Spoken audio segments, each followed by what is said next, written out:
Het is belangrijk dat de visk van zout naar zwiert water zwemmen kan.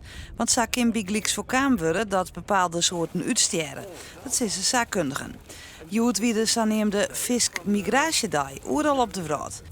Ook op de Oosterdijk weer het feest, want de visk kregen alle romte. Zo waard bij Den Oever een viskpassage openen. Hey, joh.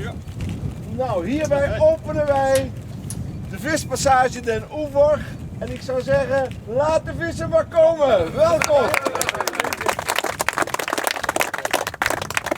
De verbinding die we hiermee deels hersteld is natuurlijk heel erg belangrijk. Het gaat om de verbinding tussen Waddenzee, maar niet alleen de Waddenzee, ook de oceanen verderop. En het binnenland, IJsselmeer en de achterliggende rivieren. Het is eigenlijk de verbinding die je weer terugbrengt tussen het leefgebied, het opgroeigebied aan de ene kant en het paaigebied aan de andere kant.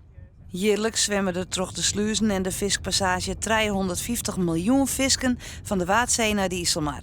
De Eelbigeliks die paait in de Saragossa-zee en dan weer omkomt om hier naar een reis van 4.500 kilometer in zwietwetter op te groeien. Maar er zijn nog volle meer soorten.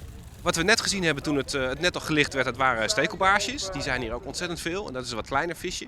De stekelbaarsje is een hele bijzondere vis eigenlijk, want sommige blijven altijd in het zout en sommige leven gewoon in het zoet. Maar een heel groot deel wil ook heen en weer tussen het zout en het zoet. In 2018 werd begonnen met de onlis van een zogenaamde viskmigratie rivier bij Kwarnwerderzaan. Het project kostte tientallen miljoen euro's. In een speciaal informatiecentrum kunnen bezoekers zien en beleven hoe zo'n rivier werkt. Kijk, daar, recht voor je. Daar is het gat in de dijk. Het is eigenlijk een soort ecoduct, maar dan voor vissen. De vismigratierivier, dat is een oplossing waarbij in feite de Oosterdijk weer gewoon iepen staat voor visken. 24 uur per dag, zondagen in de week.